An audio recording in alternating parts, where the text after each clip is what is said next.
It's happening now. It has to start someplace. It has to start sometime. What better place than now, and what better time than here? That's not the way it's supposed to go. But anyway, that doesn't matter. Trust and confidence, confidence and trust, consistency, consistency, consistency. That is the word on the street, around the water hole, in all of the equestrian world. And that's where humans are really bad at this. We're not very trustworthy. We're not very confident. We're not very consistent. We're really not very consistent. Really not very consistent. And trustworthy. We're not very trustworthy either. So anyway, we all want to get our hands on these baby colts first chance we get when they're youngsters. And they're all the cutest thing in the whole world. I'm as black-hearted as they come, and I think babies are cute too. And I want to rub on them and rough them up and give them a noogie, just like everybody else does. Everybody wants to, Poogie Poo, little sweetheart, oh my little love. We all want to do it. And we ruin them when we do that. Because we make ourselves into something that doesn't matter to them and is not trustworthy because we're not consistent.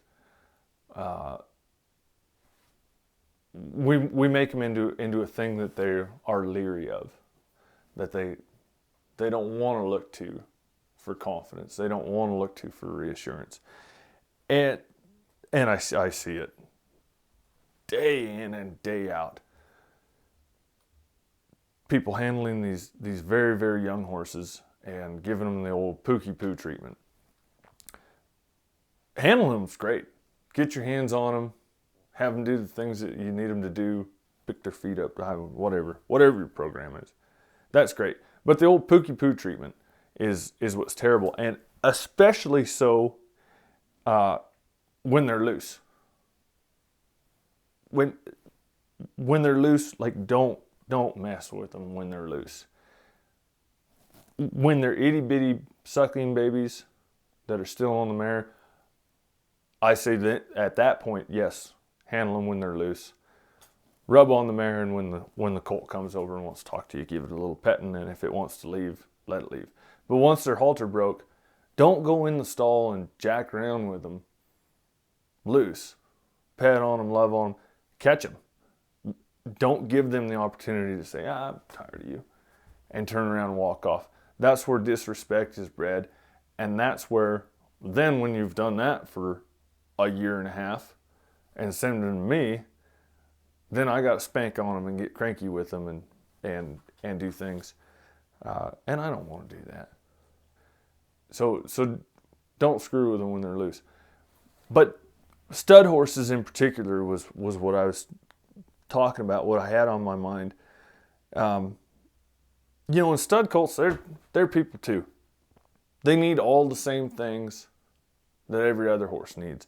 They need to be respectful. They need to be confident. They need to feel loved. Just like any other horse. There's one side of the street that says, they're little terrorists and you need to beat on them. No, you don't need to beat on them. They're not little terrorists. There's the other side of the street that says, well, they're just the same as any horse, and they can learn to I don't know what those people say. Those people are extra crazy. They're not the same. They do have they're studs. So what do we do with these young stud horses?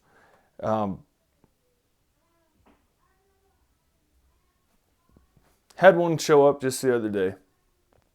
Man, what I got 5-6 rides on him now, I think. I've got 5 or 6 rides on him, and he was a terrorist. Right off the bat, he was a terrorist. He'd been petted on too much, not given enough direction, not treated with respect. He was adored rather than treated with respect. He was spoiled. And he was dangerous. Not terrible. Not the worst stud colt I've ever been around. He wasn't vicious. He wasn't vicious at all. But he was dangerous because he didn't have any respect for me, boundaries or anything like that. And so what did I do? I did not hit him with a shovel handle. I did not chase him around the round pen into submission. I did not do any of these other things that people think you need to do with ill-mannered studs. I did talk the owners into gelding him, which he needs gelded, but that's neither here nor there. He's just not stud material. What I did do was I was consistent. I never got mad. I never lost my temper. I never physically did anything that didn't need to be physically done. When I'd lead him through the barn and he'd go to squalling at mares and standing on his hind legs, okay, we go straight to backing up. Back up, back up, back up, back up, back up. In an aggressive manner on my part. Aggressive, but not abusive. And to the point now where we get to the barn where he's got to walk through and he knows those mares are there and he goes, boss, I don't want to walk through there because I know I'm going to get in trouble. And I go, no big deal. And he turns around on his own and backs through there on his own because if I'm backing up, I'm not in trouble. If I'm backing up, I'm not in trouble. I was super consistent about that. In 5 or 6 rides. That's 5 or 6 rides, and that was usually I'm on them in 3 or 4 days. I think with him, I spent a few more days screwing around. So like all in total, like 15 days. He knows where he gets in trouble. He knows where he doesn't get in trouble. And so he doesn't want to be in trouble. And he looks to me and he says, hey boss, this is the place I get in trouble. Can we do that thing where I don't get in trouble and get through here? Which is turn around and I just back him through there. Yeah, we can do that. At some point, he'll get confident enough in himself and confident enough in me, even if he wasn't going to get gelded, that he would figure out, oh, okay, I got it. We don't have to turn around and back through this. I can just behave. They can learn to behave. But the more you pookie-poo them and the more you pet on them and tell them how fabulous they are and love on them and this and that, and let them be disrespectful and let them change their mind. No, I'm not really excited about this. And even if they're not ill about it, that makes it that much harder later on. That makes it that much more difficult to teach them the correct way. And to be perfectly honest with you, it scares them to have control over the situation like that, where they can just go, I'm not all that excited about you petting on me, and I'm going to turn and leave.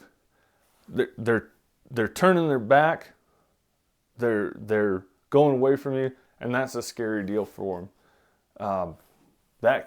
You can leapfrog back to a video where I was talking about turning them loose incorrectly. It's the same reason that they get scared, because they're turning away from you, and that scares a horse.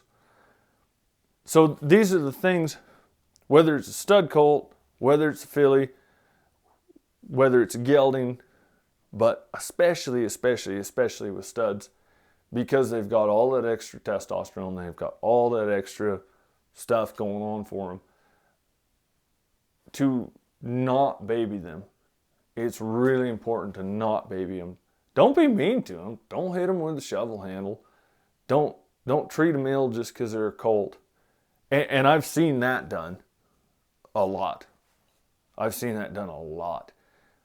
A colt that it was decided that we're going to raise this colt to be a stud, and so we're gonna make sure that he is an ultra gentleman, and so that he just got whipped on his whole life. Don't do that. That's terrible. That's terrible. But if they're gonna be a colt, a stud colt, when I say colt, I mean a stallion. If they're gonna be a colt, let them be. They're going to do some silly stuff. They'll throw their lip up in the air. Somebody told me the other day on one of the comments on YouTube that that's actually called flagellation or some damn thing. And bucks do that when they see does. And I said, I do too. Yeah, they're going to do that stuff. They're going to be colts. And if they're doing something ill, if they're not thinking of you, if they're not respecting you, yeah, go ahead. Get after them. Move them around, back them up, do whatever you need to do to get them back on track to, oh, okay, yeah, we're back to respect, we're back to confidence, we're back to trust. We're where we need to be. Do whatever it is you need to do. And sometimes, don't get me wrong, sometimes it is a swift kick in the belly. Sometimes it absolutely is a swift kick in the belly. I can say that with the ultimate confidence of having been a 17-year-old boy at one point. Sometimes for a stallion, a swift kick in the belly is what they need. But most of the time what they need is for you to be consistent, for you to always do what you're supposed to do, and to never, ever, ever baby them and pookie poo them.